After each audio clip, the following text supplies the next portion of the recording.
नमस्कार. आज नवरात्रीचा 7वा दिवस. सप्तमं कालरात्री. या देवी सर्वभूतेषु लक्ष्मीरूपेण संस्थिता. नमस्तस्यै नमस्तस्यै नमस्तस्यै नमो नमः. या देवी सर्वभूतेषु वृत्तिरूपेण संस्थिता.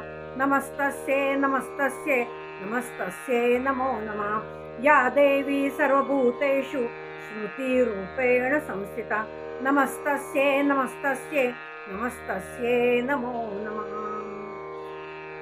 काल रात्री ही देवी, हिची आज आपण उपासना करणार आहोत.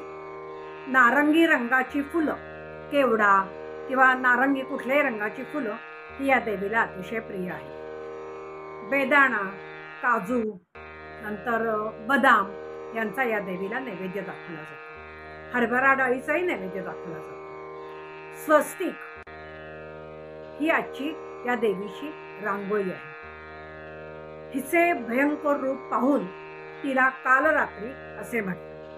भक्तगण मनोभावे तिची उपासना करतात, तिची आराधना करतात आणि त्यामुळे त्यांची सर्व मनोरथ पूर्ण होतात. दरिद्र दुःख जाते, दुःखाचा विनाश होतो, म्हणून या देवीची उपासना केली जाते. कालरात्री या देवीच्या उपासनेने दारिद्र्य दूर होते आणि दुःखाचा विनाश होतो, म्हणून या देवीची उपासना करा.